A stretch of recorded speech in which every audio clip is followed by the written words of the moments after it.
This is Do By Friday, the weekly challenge podcast from Merlin Mann, Alex Cox, and Max Temkin. This week's challenge, play really bad chess. I got a tip on a new thing that I'm following, and I'm going to be following this one very carefully. I have a special friend that I correspond with periodically, and we're trying to fix ourselves. And we're always looking for new ways to fix ourselves with something that we can swallow. And the latest one is that you can get a kind of relatively inexpensive insulin that you buy at Walmart for $25. Ooh. And you put it in like an Afrin squirter, and you squirt it, and apparently you squirt it in your nose, and apparently you get a lot of focus out of that. Oh. Okay, wait. Is your special friend a drug dealer? No, he's a web cartoonist. Oh, okay. Same thing. Those guys are the worst. Yeah, I'll try anything. Okay, talk me through this. So the insulin, I know it's good. Okay, it's like something to do with sugar. Yeah, I mean, I think it's titular use or its nominal use is for the diabetes. Mm-hmm. But That's its on-label let me search use. Here for Rich Stevens, and let's see. Listen, if you and if you and Rich are experimenting with self-medication for ADD, I can't tell you how into this I am. Oh, no. I will make first contact with the meth dealer if that's where this goes. Oh, see, I think I could use. I think the problem is a lot of people don't know how to use meth responsibly. Mm-hmm. I feel like that's something where I could really be a Viking. I think I could use meth very, very responsibly. I can't for a be the while. only person who watched Breaking Bad and was like, actually, meth doesn't seem that bad. Like, I'd be up to try that.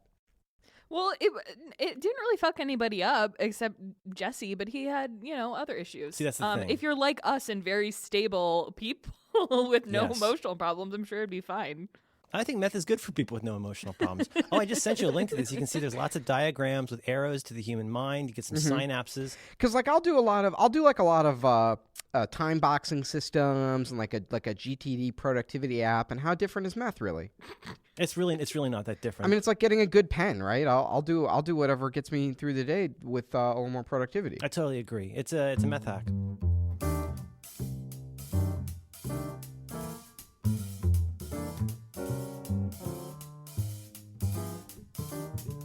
All right, so I'm sure the listeners are here to hear about Merlin and Max playing a video game that I recommended. And my challenge to the both of you, I don't know if you actually did it, but it was to play Really Bad Chess by Zach Gage.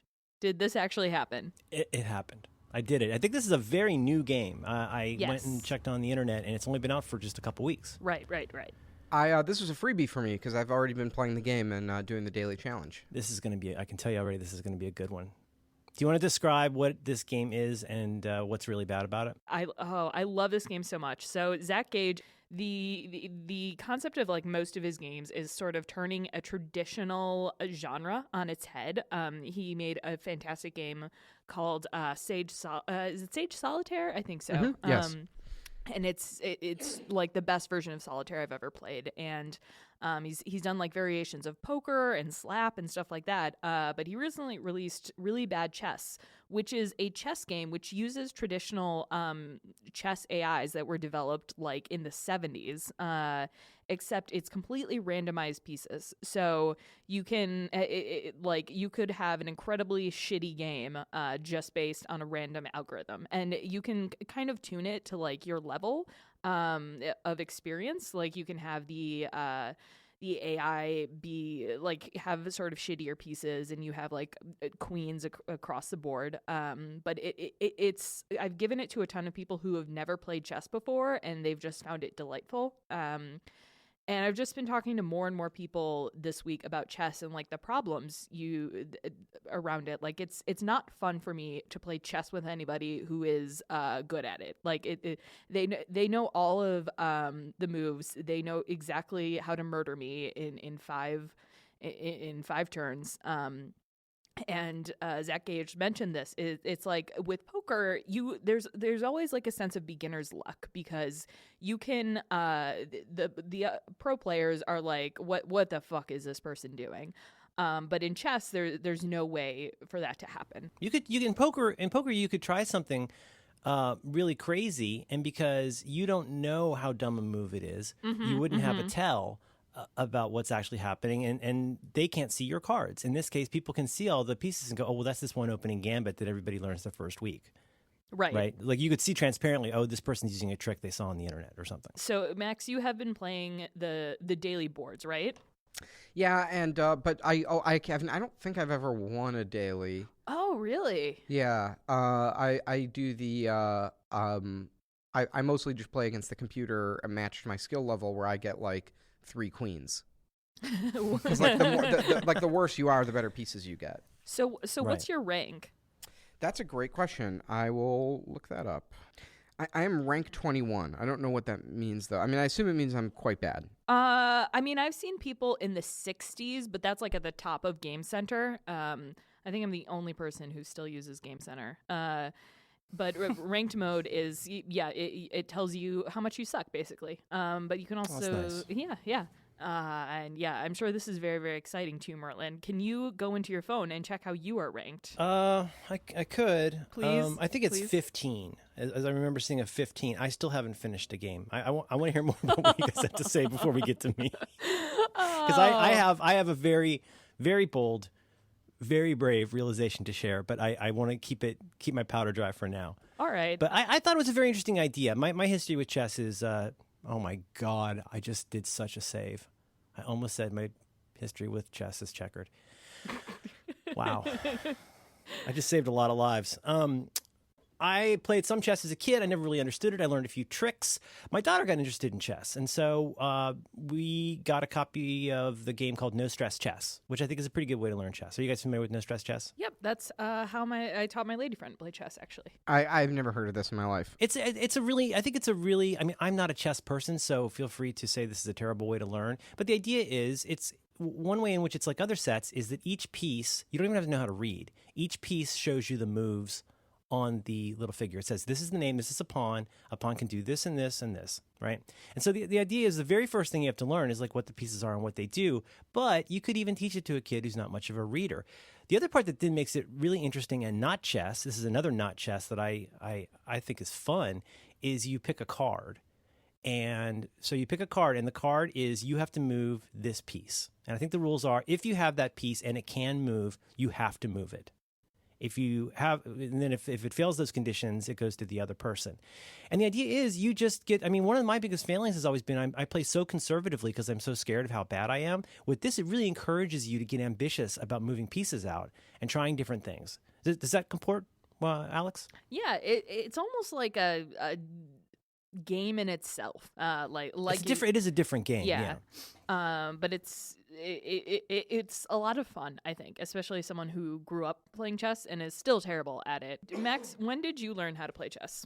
I don't know. I have no memory of learning chess.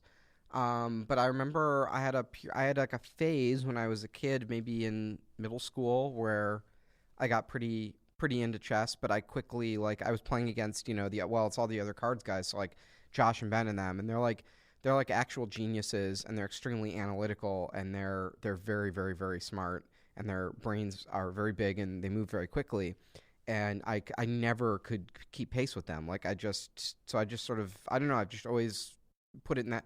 Do you have like a category of things in your life where like I'll never be good at this no matter how hard I try, so I'm just gonna sort of like put this off to the side and do something else with my life? I mean, most things. Yeah. Yes. I have like all this stuff where it's just like doing like a really deep dive into Ruby is one of those things. So like if I spent the rest of my life doing that, I'd still not be as good as like Scott and John. So I'm gonna focus on other things. And chess is just in that bucket. It's just like it never held a ton of interest to me because I'm terrible at it, and I just, as hard as I concentrate and as hard as I think, I just suck so bad at it. But also it's extremely boring to me. Like I just don't enjoy staring at the board until I find it like mind numbing. I'm actually super interested in this idea because I think it keys into a lot of different things. For example, in America, it's not considered at all weird that 50-year-old men go out and buy jerseys and then sit around and yell at the television while a sports game is on. That's considered like so normal and I realize I'm taking the piss a little bit here, but honestly, like it's okay in America to really enjoy watching sports without having the slightest skill in sports. You can enjoy it because of your allegiance to the team. You can enjoy it because you like the skill. You can enjoy it because you like gambling on it. There could be lots of reasons, but I think it's interesting how that's considered acceptable. Up until a few years ago, it was considered, including by people like me, I think it was a very strange phenomenon, the idea that your kid is watching someone play a video game on the internet. That seemed so bizarre. And now today, apparently there are people who make a living from that. And you got the Twitch, and you guys know all this better than I do. But people tune in to watch you guys play your little Hitler game. Like, people enjoy watching people do things. That's we're gonna be saying the same thing when Donald Trump launches his TV network, Trump TV. We're gonna be like, I can't believe people tune in to watch him play his little Hitler game. Are you gonna get a jersey? Do you think, Max? Would you get a Germany? Are you gonna get a Weimar? What are you gonna get? Yeah, I'm gonna get a too big to jail jersey with a picture of Hillary's face on it, so I can blend in the Trump America. That's nice. I'll have the sights on it. Yeah. But and like I said, I want to circle back to this because I it's interesting to me. Like, I'm very interested in the idea of chess, but like we're describing here, I don't look at a chessboard in the way that somebody who plays a lot of chess does, and I imagine the Terminator heads up display. Like, somebody could look at a chessboard and go and see things in that I can't, and I admire that, and I think it's cool. But there's all kinds of things like this, and if we have time later, I want to talk about this in the context of D&D. Because I don't know. I think I'm realizing that I want to be okay with the fact there's some things I like that other people like and that I can appreciate, but I actually have very little interest in actually doing it myself. You know, I'm reminded of something. This is a really silly thing somebody said to me in college, and I've never bothered to check if this holds any water. But there's this girl I went to school with, a young woman at my college, and she was very arty. And we were talking one time, and I said, "Well, are you an artist? Do you like, drawing or painting or sculpting or anything like that?" And she says, "No, I never bothered to check this word." She said, "No, I'm more of an artiste." She said, I enjoy other people's art, and I enjoy that other people enjoy their art." And that's probably, I don't know if that's even a word, but there should be a word for that, which is I enjoy you enjoying that thing, and that's a fun thing for me to watch.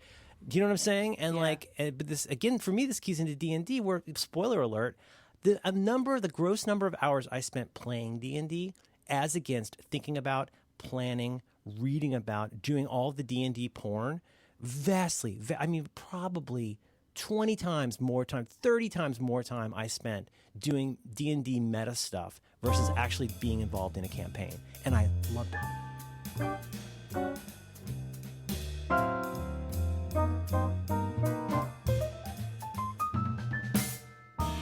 I sucked at this game. I didn't get this game. It broke my brain. I didn't understand what I was supposed to do. I kept trying to do it.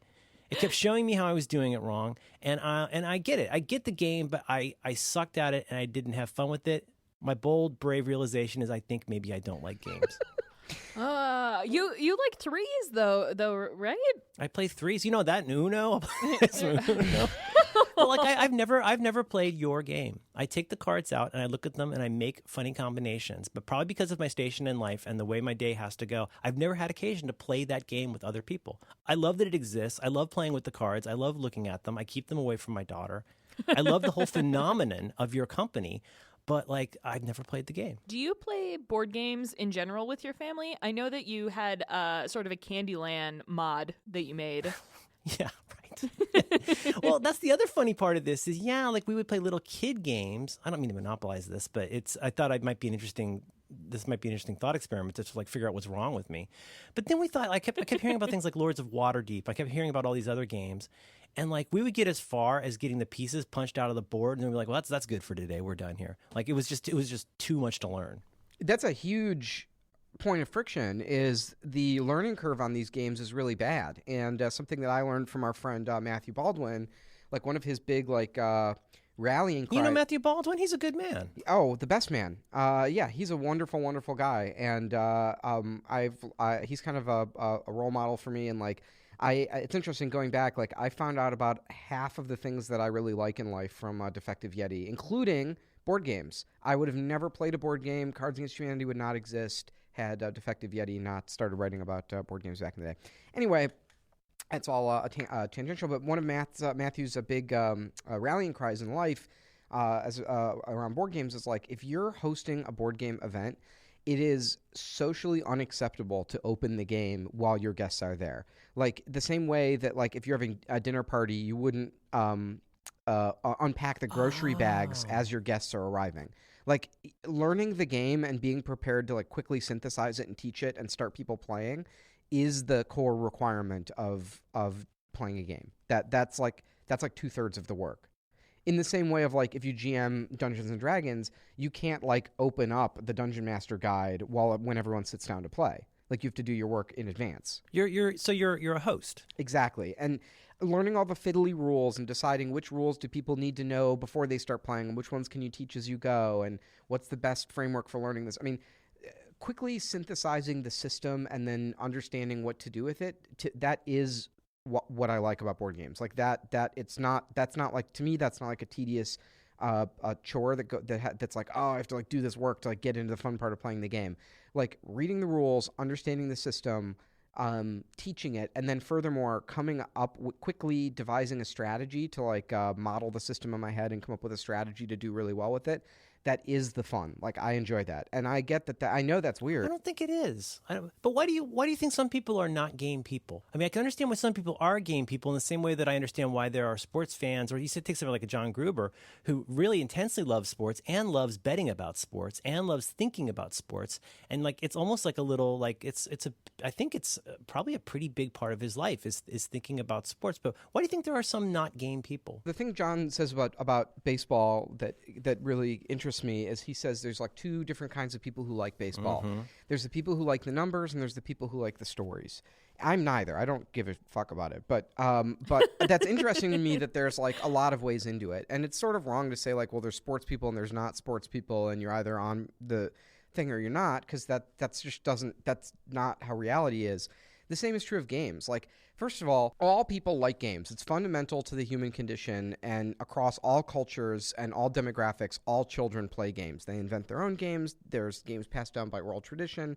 It's just the play instinct is a highly evolved, very well documented, very well studied thing. All children in all cultures have a play instinct, and they all play games. And some cultures, depending on like what the deal is of like what it means to like work and be an adult, like games are more or less important later in life.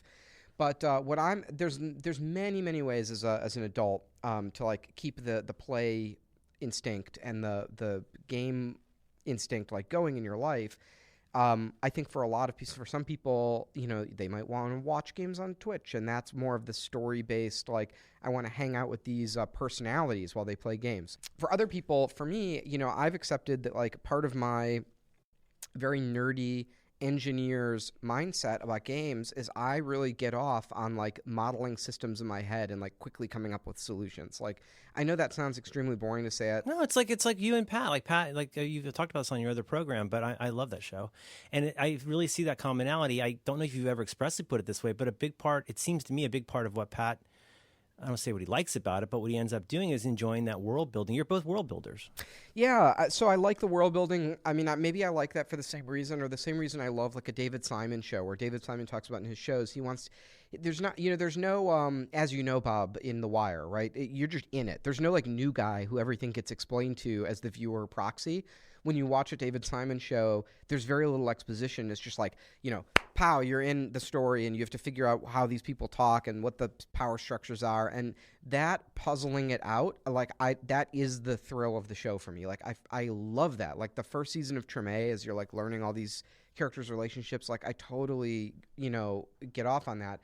But this is all just to bring this back a little bit to the chess game. Like, I think the chess game is very much for the gamer profile that is like me, and also I know that's very much like Zach. I just thought I brought this little thing I would read. So this is something Zach actually turned me on to, and I really love it. It's from a book by Matthew Frederick called 101 Things I Learned in Architecture School. I have not read the whole book. I have it, but I haven't read it yet. But there's this page in the book that Zach showed me, and because Zach and I were talking one time, we were sort of lamenting how hard it is when people come to us for advice on like making games or whatever. It's like nearly impossible to give them good advice, because good advice is always like, well, it depends on the context, and like you have to like think for yourself and figure out problems, but that's sort of not really advice. but it's the only valid advice there is. And there's this great page in 101 Things I Learned in Architecture School. The title of this page is "Process-oriented, not product-driven, is the most important and difficult step for a designer to develop." And then he has 9 points about what this means. Number one, being process-oriented means, number one, seeking to understand a design problem before chasing after solutions. Number two, not force-fitting solutions to old problems onto new problems. Number three, removing yourself from prideful investment in your projects and being slow to fall in love with your ideas. Number four, making design investigations and decisions holistically that addresses several aspects of a design problem at once rather than sequentially, that finalize one aspect of a solution before investigating the next. Number five, making design decisions conditionally, that is, with the awareness that they may or may not work out as you continue towards a final solution. 6, knowing when to change and when to stick with the previous decisions. Number 7, accepting as normal the anxiety that comes from not knowing what to do. Number 8, working fluidly between concept scale and detail scale to see how each informs the other. And number 9, always asking what if, regardless of how satisfied you are with your solution. So I think this idea of like conditional decision making as a designer is like the I would say that's like for me the when I get into like a flow state or when I feel good at something, it's because I'm doing that. I'm like modeling a system in my head and conditionally making decisions as things change. And I know Zach's really into that too, and we're both really interested in like making art and making work that gives people that feeling, but in a safe environment. And that's for me, that's what really clicks with me about Really Bad Chess, and why I think it's a truly genius game, is it takes this very staid, robotic, pre-programmed thing where you're sort of following these set strategies and these set paths, and you're memorizing rote things, right, to the degree that a computer has been better at a human than chess for a long time. And it completely flips it on its head, so all there is thinking in the moment. It takes chess from being a product-driven solution to a process-oriented solution with this one small change. And I just find that completely beautiful.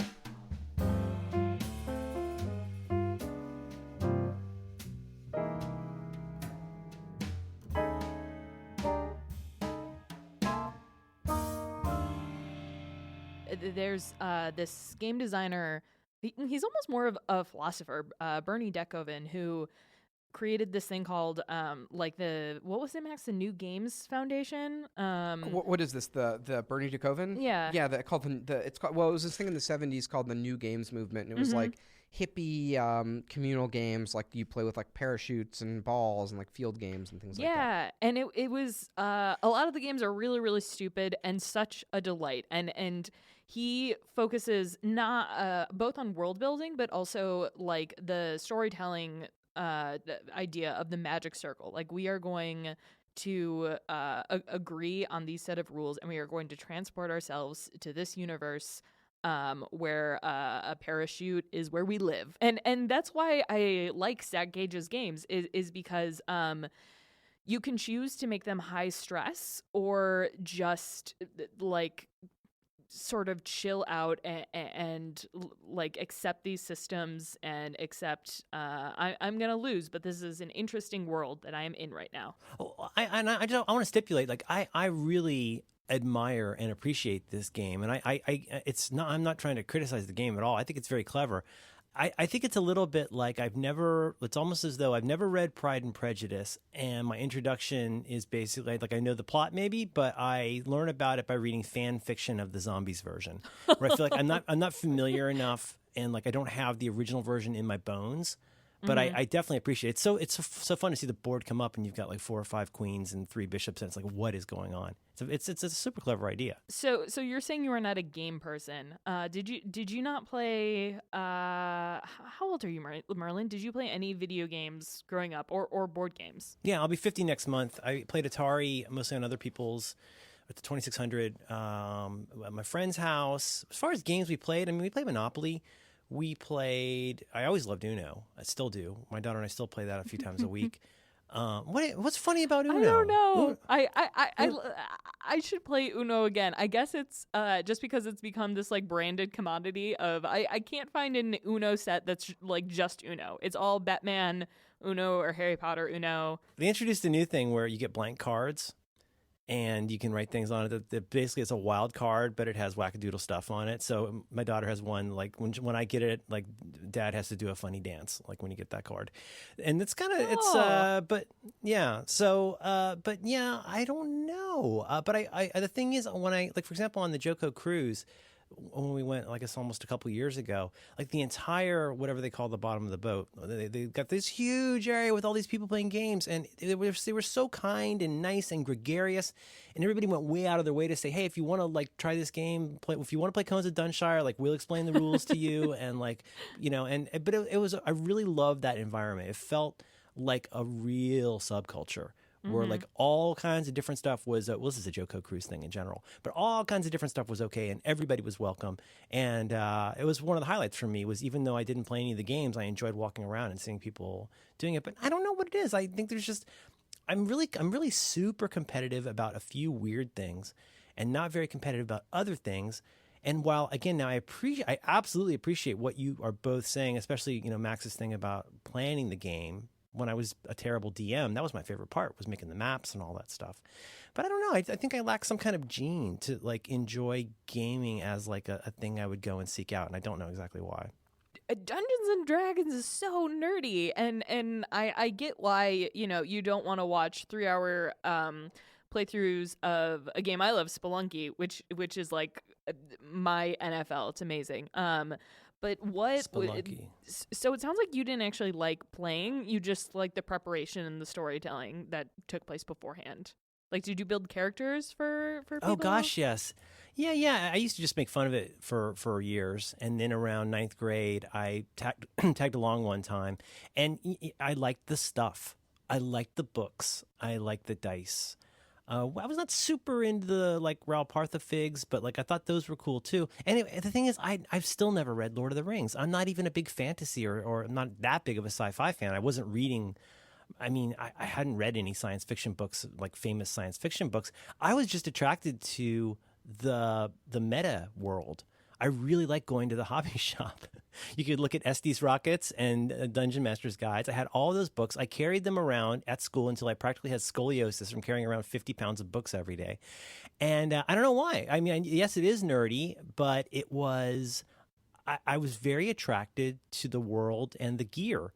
I mean, maybe not so different from somebody who goes to REI and buys a bunch of stuff to climb Mount Everest and then basically just goes to Trader Joe's. I mean, I was a D&D poser in a lot of ways, but it didn't make it any less fun. You know? You were a fake geek girl.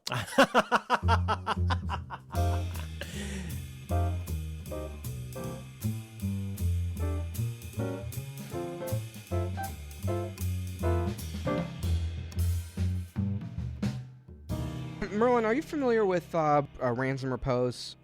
Yeah. Blog. Do you know his kind of pretty well-known post called The Nerd Handbook? Yeah, I think I do. Yeah, that's a old classic. Yeah, it's when is this from? Like maybe 2011 or something like that. But basically, he wrote this article that's like here's the handbook to, like, living with a nerd or understanding the nerd mindset. And so he has, you know, there's sections in here like understand your nerd's relationship to the computer. Your nerd has control issues. Your nerd has built himself a cave. Your nerd loves toys and puzzles. Nerds are funny. Your nerd has an amazing appetite for information, and so on and so forth. I love this article. I really recommend it. Reading it, I got a lot of insight into myself of, like, I was like, oh, these things are not necessarily, like, my unique idiosyncrasies that, like, make me different from everyone else. You know, it's not like all nerds love role-playing games and all nerds love world building and all nerds love the little pieces and parts and stuff that come with all of, you know, that come with a hobby or a system or whatever. And nerds love to optimize all that stuff. It's not like that's a little too, like, much of a generalization, but it's more of like, there's a thing in the nerd brain that where D&D, learning all the facts about D&D and, like, getting into that system, it, like, scratches an itch that nerds have. I first of all, terrific post. Very, very interesting, very thoughtful guy, and yeah, there's a lot to get from that. But I also think there's so many different flavors of, I don't know if it's nerd, dork, geek, what it is, but, like, something I now know in retrospect I was not alone in, but I felt alone in, was in just wanting to read reference books all day. All I wanted to do as a kid was, when I went to the library, I would just grab the World Book Encyclopedia and just start reading. Because hierarchies and categories and making rational sense out of systems, that's the like Syracuse impulse. That is the thing that makes nerds nerds, and it can express itself in lots of different ways. Of like, oh well, I'm obsessive about music and I know every fact about every album, or oh well, I'm a geologist and I know every thing about every rock and every fact about geology. It's not like all nerds are into one thing or another, but it is this like hyper rational way of looking at the world, categorizing, collecting, all of that stuff that makes these things appealing. The same sort of tendencies, because like this whole thing of like, I like collecting computer and camera stuff more than I like use it creatively, I think. That's a good example. Yeah. But like, so thirsty for a MacBook Pro.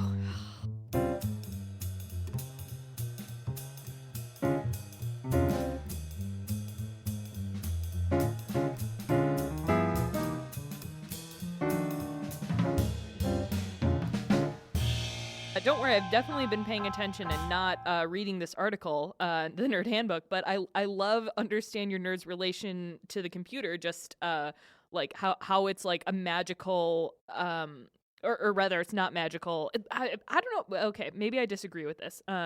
It's like it's magic to me, but understanding how it works is even more magical, which is why I think I get frustrated with iCloud, is because I'm like, why don't I know how this works? I want to know. I want the file system, but anyway. Right, and they're like, you don't need to know. All you need to know is it's problematic. Move on. But you can right? understand. But doesn't this explain like the whole like why nerds and the internet and computers, like it sort of all clicks together, because the computer is this magical box through which all of the the sloppiness and the randomness of the natural world and of human affairs gets filtered through this magic box and comes out in this orderly, semantic, text-based, categorizable, loggable thing. This also speaks to that the Adam Curtis documentary that you sent around, Merlin, the hyper-normalization, right? It's like, that's a nice way to spend an evening. Oh, that was depressing. but you see what I'm saying? Of like, there is that temptation, Yeah. and I think the nerd mindset, and this is where when the political and the personal like do come into play on Twitter, where on the one hand you have these people who want to use these tools to talk about that messy world of human affairs, and on the other hand you have these nerds going like, I don't take your politics out of my like rational, little enclave that I've built. And they're like, on the one hand, they're like mad about people bringing their politics in, or of course not seeing at all the implicit political assumptions that they brought to the system. But on the other hand, these people who go on Twitter and they yell at women and they're like, actually, you've committed a post hoc ergo propter hoc logical fallacy. Ladies. Yeah. Well, by your logic. Yeah, the computer's a complicated thing, because it's, once you get your own computer and you get to set it up the way you want and you run your own distro and whatever you want to do with your computer, it becomes like the world's greatest 9-year-old's bedroom, where you can make it so much the way you want. And in the days before the internet, for me, it was all about, running these themes in the Finder and being able to trick everything out exactly the way you want, and you get all John Syracuse with where your windows go. But then at some point it also became a portal key.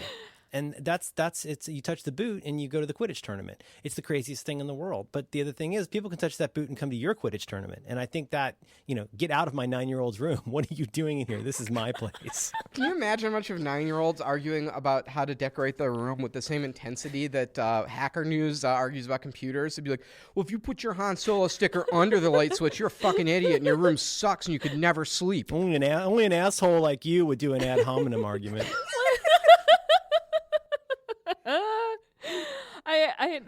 Actually, that's begging the question. Actually, that is not the true meaning of begging the question. I'm not smart enough for this show. Actually, you are. That's the problem with women, is they don't have good self-esteem. Classic straw man.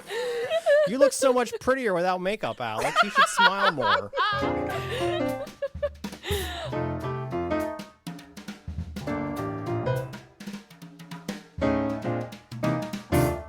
So Merlin, you did not get into the really bad chess. No, I didn't. But I get it. I think I get why it is such a sensation. And I like the fact that, I'm just repeating myself at this point, but I like the fact that it takes something you think you understand and changes the way you understand it. I think anything like that is fun. It's like any kind of a remix. You take this idea of something you feel like, assuming you are a person who's very familiar with chess, it must be so exciting to be able to go into this and see all of this in a completely different context, where you're forced to combine something extremely familiar with something very foreign. And for myself, that is in the same way that I was really into hip hop in the 80s. I loved the idea of taking a Jackson 5 song and putting it over, like, you know, an Eric B. and Rakim beat. Like that made both of them more interesting to me. And so that kind of thing will always thrill me, just to know that it exists. I feel the same way about mashups. My friend Tommy said this, but it's so true for me too. Of like, whenever a mashup comes on, like, I know the trick that's happening. I know what's happening, but my brain cannot help but just being overjoyed. It's like, two songs at once and they go together. Like, this is incredible. I'm still stunned. I mean, like, I've listened to John Siracusa sent me a great collection of his favorite mashups from over the years, which was terrific. But I know this is really quotidian, but I still really like Girl Talk. The combination of like something I've never heard, like something about your ice cream ride, and then like combining that with like Fleetwood Mac, like, will never stop blowing me out of the water. And I think, I mean, maybe it's pretty obvious what it's doing. It's it's breaking your brain on purpose a little bit, but in a really delightful way. It's, you know, it's this whole new way of taking things in different contexts and like just frying your brain a little bit. Highly recommend. I cannot super get into Girl Talk because it's a little too like frenetic and crazy. Is it too polished, do you think? A little too No, polished? it's just like, it's a little too crazy. I just don't like the pace that everything like changes at. Like I get like it's like too much. It's like overstimulation. But I'm a huge fan of the Hood Internet. They do these mashup of mixtapes. They're all on SoundCloud. But I highly recommend the Hood Internet mixtape number 9. Just like one of the greatest mashup albums of all time. SoundCloud. Boy, we should do a SoundCloud challenge at some point, just so we can talk about how shitty SoundCloud is. Every day is a SoundCloud challenge. It's look, here's the thing. Let's just make this real simple. If there's not a link on a page to a file that somebody can download, it's not a podcast. You disagree, Alex? Oh, no. I 100% agree. Someone write this down so we can do a SoundCloud episode. I already have. Gaming question. Alex. Yes, you there. Alex, so you recommended this game. You and I both love this game. Do you have any other iPhone games that like scratch the same itch as the really bad chess for you? I keep thinking about Merlin's wonderful home screen and all the games that were featured on there. Real quick before I answer this, do you play any of those? They're mostly my daughter's games. She loves games where you make food. She likes Minecraft. What do I play? I play Threes. I played Monument Valley for a while. I still play Threes several times a week, but there are not games that I play regularly. I've never played Pokemon Go. I never played floppy things. Do you like not play any games in your life? Like, you just go day to day, and in the course of 24 hours, like, no, you don't play any game in any context? Sometimes I try to get support from Comcast. That's like so weird. It's such a big. I know. Life. See, this is why I say, and I'm not trying to make a false dichotomy, or I'm not trying to say something controversial, but I mean, what I'm getting, and I have believed this. This is a thought that I have realized and believed for probably coming up on 10 years now. I have frequently scoffed at video games as a culture. Maybe not as bad as Roger Ebert, but I've frequently gone like, oh my God, the same way you are about comic books. I have just not understood how people could pour so many hours into trying to eat a mushroom. Like, I don't understand why you would do that. I mean, so 10 years, 15 years ago, here's 10 or 15 years ago me is like, you've got to be kidding me. Like, yeah, I like Stargate, but I didn't marry it. Like, how are you an adult who's still spending time playing video games? It seems so strange to me. But, you know, the truth is that culture was so emergent. That culture is so broad. There's so many things. Well, first of all, let's state the obvious. There's so many fucking people who play video games as one of the primary ways that they enjoy themselves, deal with the world. It's a far bigger industry than film or music or literature. Like, it's by far the number one entertainment industry. It's super strange though, because we're like not quite in that world, except for maybe Overwatch, which I think is now currently the biggest game other than Battlefield and Call of Duty. There we go, the shooty games. Like I'm looking at my games and the ones that are Beige Desert Shooters #1 and 2. Yep. Oh, they named it Battlefield 1, like Xbox.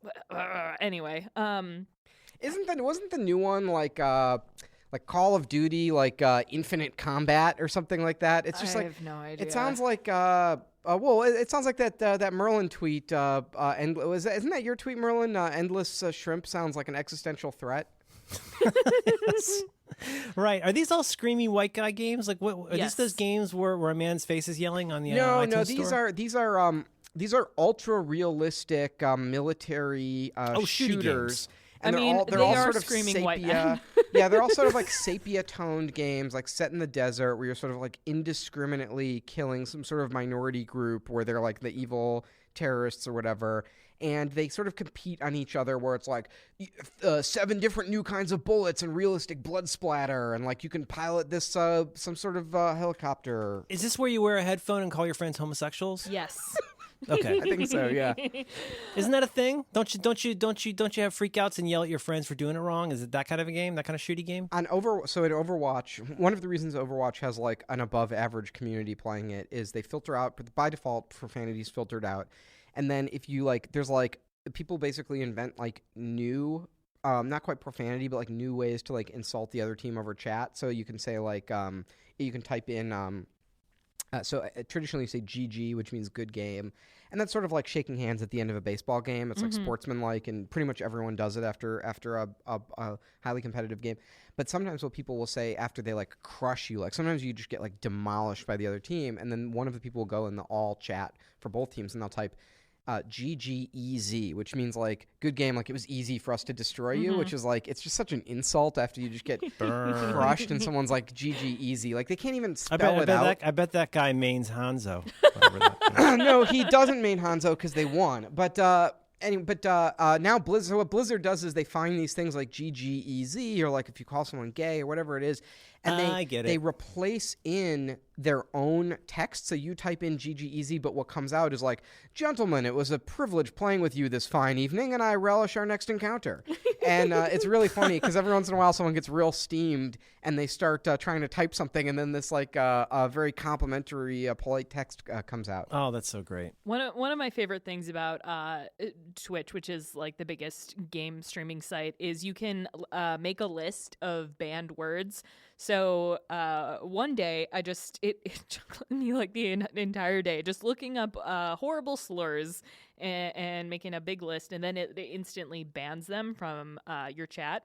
But we had some drama the other day where somebody commented on our stream and said, "Talk less, smile more," like trying to compliment a woman on the stream, and she did Oh my not get God. the Hamilton reference. And like, it just normally, we only have like a couple hundred people watching, but I think that was the most drama we've ever had. It was delightful.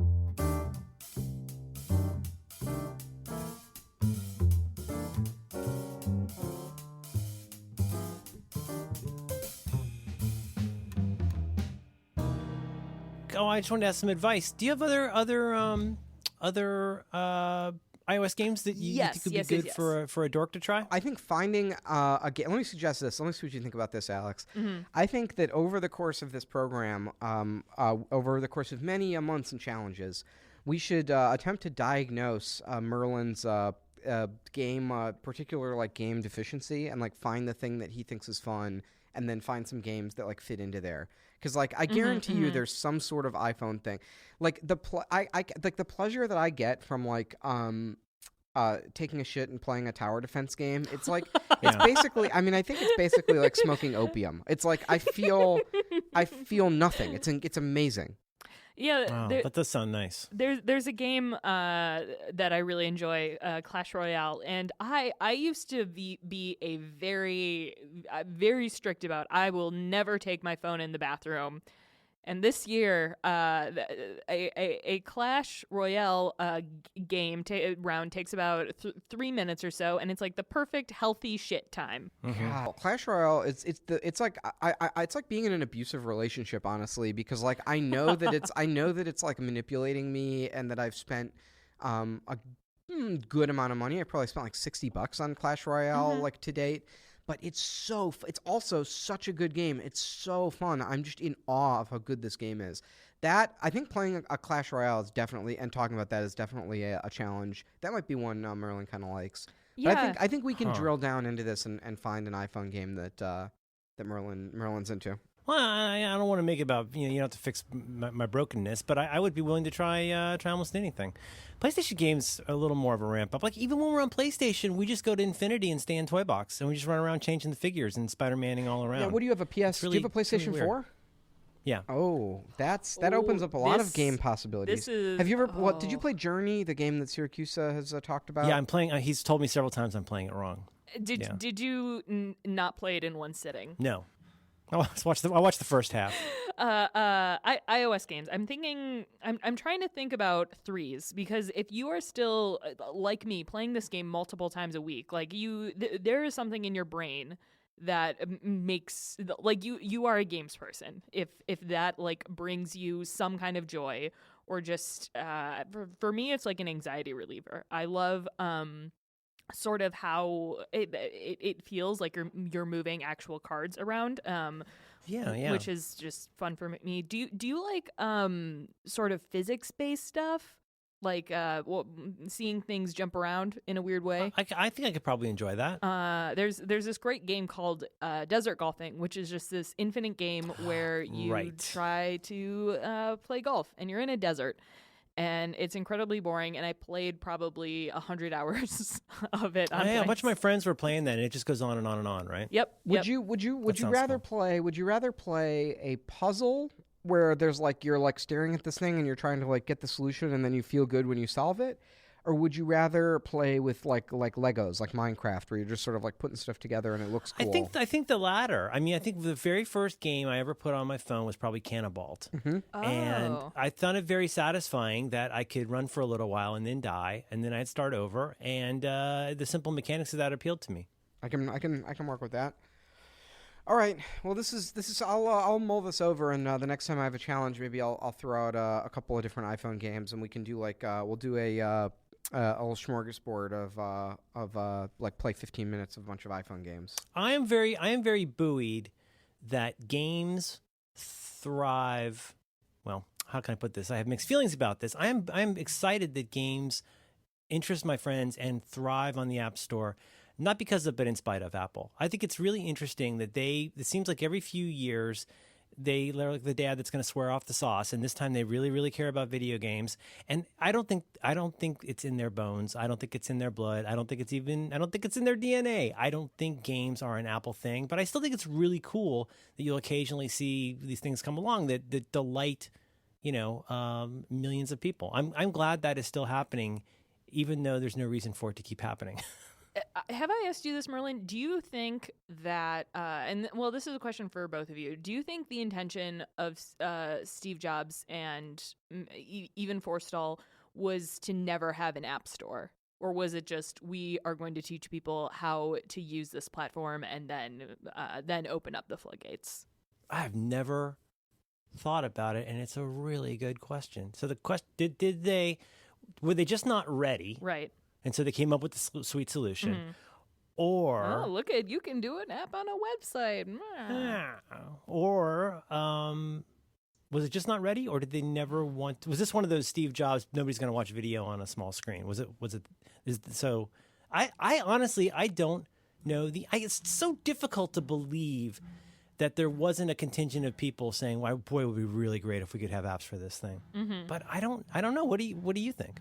I don't know, and I'm not the kind of person who thinks about this at least once a month or anything. But I think about sort of Jobs and his history with Atari and his obsession with systems, and I agree with you that games aren't in Apple's DNA, but it makes them a shit ton of money, so I don't think they're going anywhere.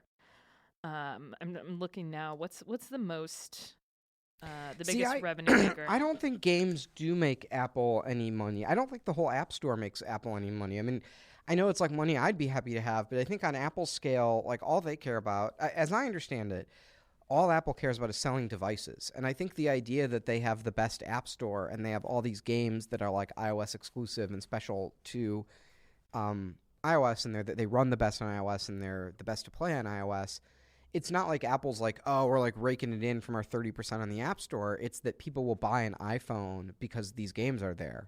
Yeah, I think I misspoke. It's more of like that is what brings people to the App Store, and it's also I bet it probably pays for the App Store in itself. You know, there's a very interesting story with Really Bad Chess as well to be told just on like the business case for it. So there's like a mythology in gaming that like in like classic games like solitaire and chess, you know, it's impossible to market, it's very hard to sell, no one's going to buy it. And twice now, Zach, in 2016, Zach has sort of defied market logic, and he did Sage Solitaire, which is a solitaire game, did extremely well financially, and then he did Really Bad Chess, and I think in the first week that surpassed lifetime sales of Sage Solitaire. Wow! So very, very interesting that Zach is sort of, I don't know, he's just sort of, I don't know that it's much of a trick beyond making really thoughtful, really good, really well-designed games. In fact, I know for sure that there isn't any trick beyond that. But it's just interesting he's managed to do that. Also very interesting that broadly across all categories on the App Store, but specifically in games, there are very few profitable developers who make a living making things on the App Store anymore, and almost no game developers. In fact, almost everyone I know who makes iPhone games has left iOS as their primary platform because it's nearly impossible to make money there. The reason is consumers don't want to pay for an app. They want to download a free thing, and they want to be able to. They expect a lot of, features and stuff to come out of it.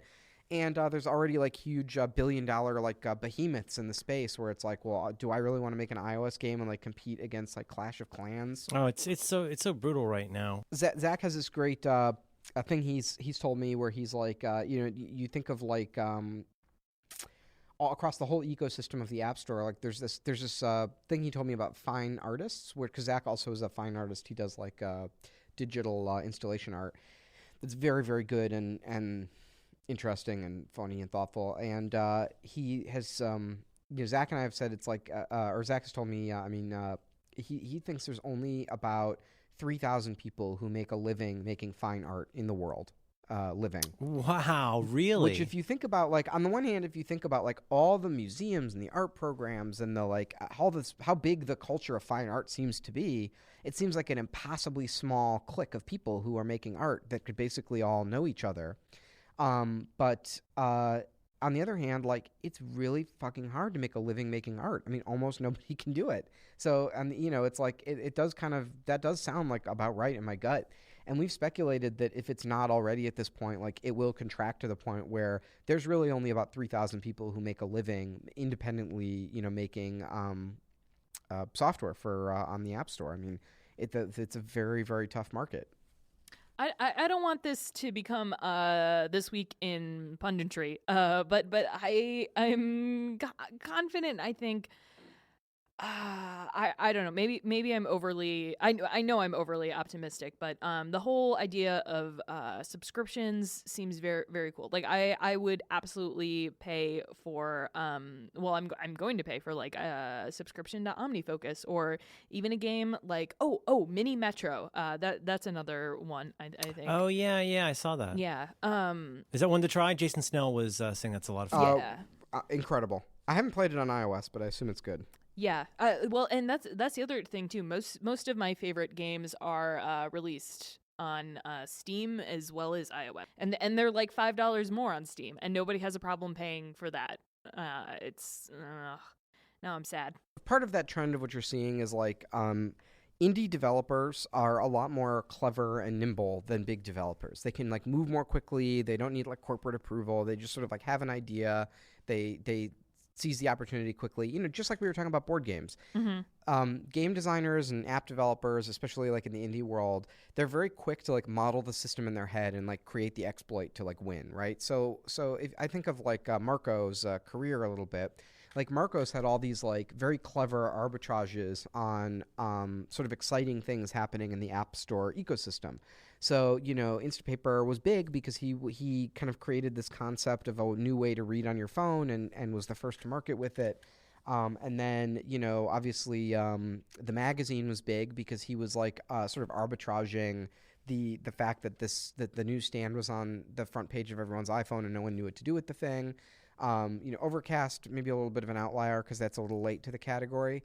But, eventually all that stuff fades away. Like, eventually you can be the first person to have a time-synced reading app on the App Store. But, over time, like a huge developer will come in and start chipping away at you because they have more people, more resources, et cetera.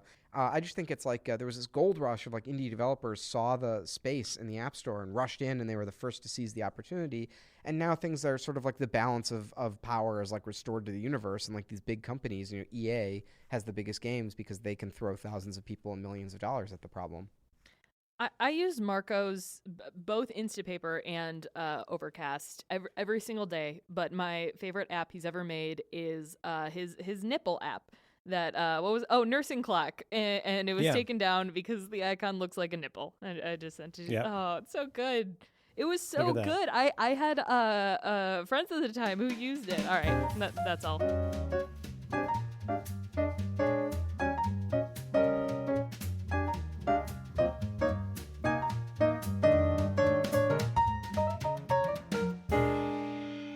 Can I circle back to because I've been ruminating on what you asked about the App Store. Oh, please. And this might be way off topic, and Max might need to go, but just fairly quickly, hang on. I'm just gonna shoot on my insulin here. I would not be surprised to find out that Steve in particular did not want third-party apps on the phone. And because I feel like there's there's little bits of this story over time that end up leading to where we are today, and that is this: Apple wants to own the entire stack. They want to control what happens inside that stack, and this is not necessarily about money. It's about something else.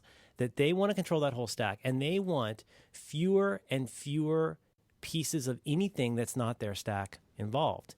And you could look at that so many different ways.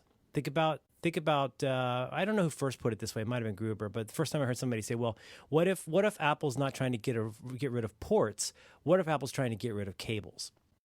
Which is a kind of a different paradigm if you think about it. Mm-hmm.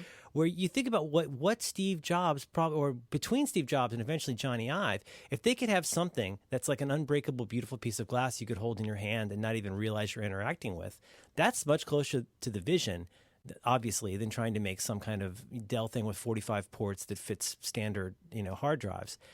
If you think about like the overall taste and direction of the company, I bet they had some very heated discussions about whether they even want the filthy lucre of people trying to put video games on the phone. That's gonna, it's gonna take up space, fill it up. I know for sure that that's the case because there's some Steve Jobs like quotes on the record to that effect where, and if you think he didn't want to have iPods work with Windows. That's how much he wanted to own the stack. But if you think about another way to think of it is to put a more not because owning the stack maybe sounds like greedy or cynical. I don't think it is. I think it's in the service. I think controlling the stack is the important controlling the stack. But I think it's in the service of a strong editorial opinion about design that's good. So I'm mostly at peace with it. But here's another way to think of it. People forget. Apple pundits look at what's 1 inch away from their nose. Like, well, what's happening this week's big controversy, right? Is Flash ever going to be on iOS or whatever? But if you take a step back to like the historical context of Apple and like what Steve Jobs did was, he took computers from being this thing of like from the same people who love to like study the D&D manuals, right? And they were like, how many cycles can it compute? And I've created a more optimal software disk. This stuff that was just like impossibly nerdy, could never connect with the public, where one of the main things you did with computers was you played games with it. So you would have very serious people in the liberal arts, you'd have intellectuals, and they'd say, well, what good is a computer? You just play your little games on it. And Steve Jobs saw the potential as a tool for making art and for changing how we think of the world. I mean, he was truly, I think that, the whole bicycle for the mind thing was like truly like his romantic idea of how computers could fit into society. And I think he spent his entire life pushing back against this idea that computers were like a toy where you played games on them. And I think it was offensive to his dying day to him, the idea that you would get an iPhone because it was good at running games. Like, it was so much more important and beautiful and so much more high stakes and intellectual than that to him. And, to me, one of the clearest articulations of Apple and Steve Jobs' editorial viewpoint on what games are and the relationship of games to technology was the original Game Center app icon when they launched Game Center, which was like, it was like a casino kind of thing. It was a felt casino with gambling games, and then it got updated to like the 3 primary color balls, like a children's toy. So it's like somewhere from like a Vice to a children's entertainment thing. But the idea of that games are an art or games are an ends into themselves was just like, it's totally antithetical to the whole Apple worldview of like, art meets liberal arts meets technology. Well, but so then let's step back from that and just go to back to the idea of just having third-party apps on the phone at all, like because I don't know if you ever watched the interview, Max.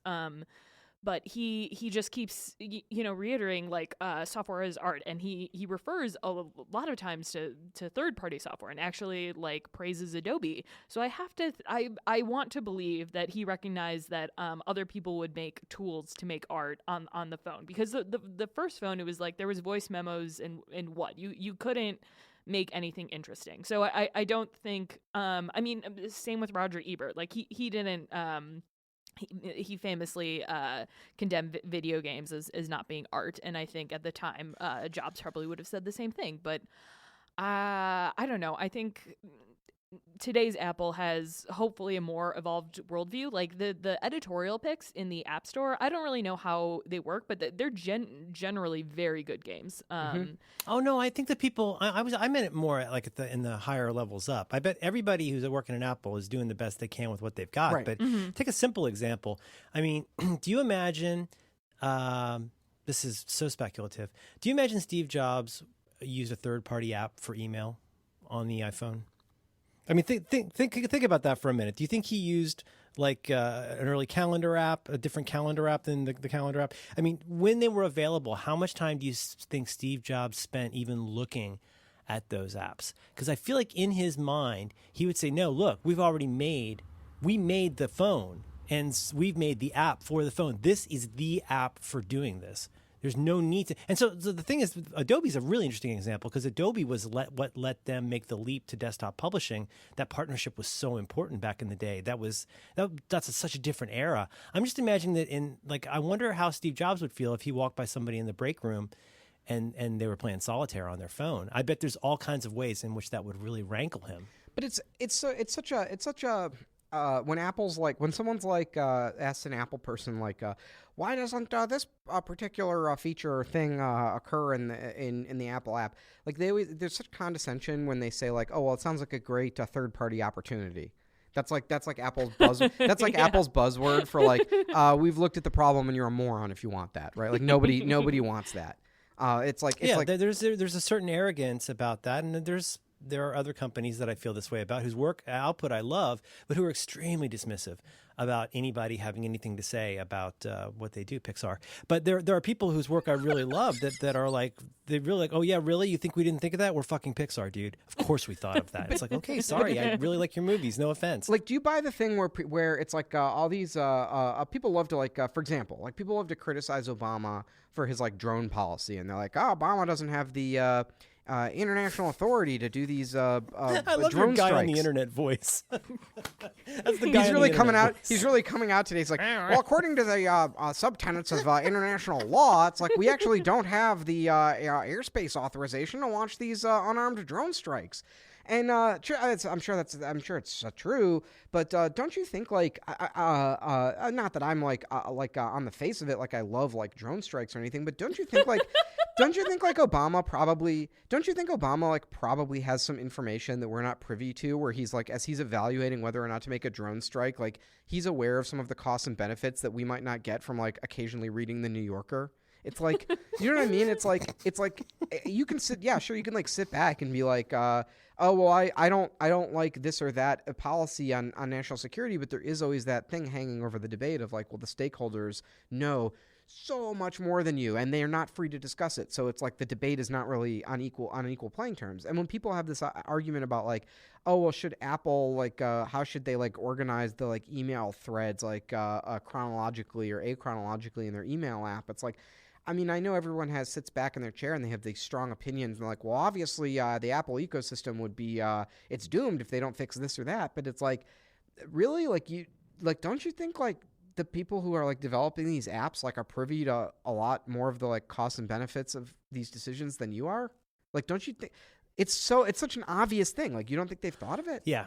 I take that counterpoint. The other part of this that is so interesting to me with Apple is I'm not interested in what Apple is doing tomorrow, and nearly as much as I'm interested in what they're doing in 2 years, because what they're doing in 2 to 5 years, we are seeing just the tiniest little glances out of the corner of our eye. When anything happens at Apple, I think it's important to keep in mind that there's probably handsets in a room somewhere there that we're not going to see for a year or two. That they are so far ahead of the curve in, like, you talk about, skating to where the puck is. That's one thing to keep in mind. We're sitting here being all fixated about the past and how our email is sorted, and there's probably a really good chance that they're thinking really far down the road and about a whole different, to use that word again, paradigm for how we approach that stuff. No ports. You're gonna spray the headphones up your nose out of a spray nozzle and hear the music in perfect fidelity. Can I get some insulin with that? The chamfered edges of the insulin squirter.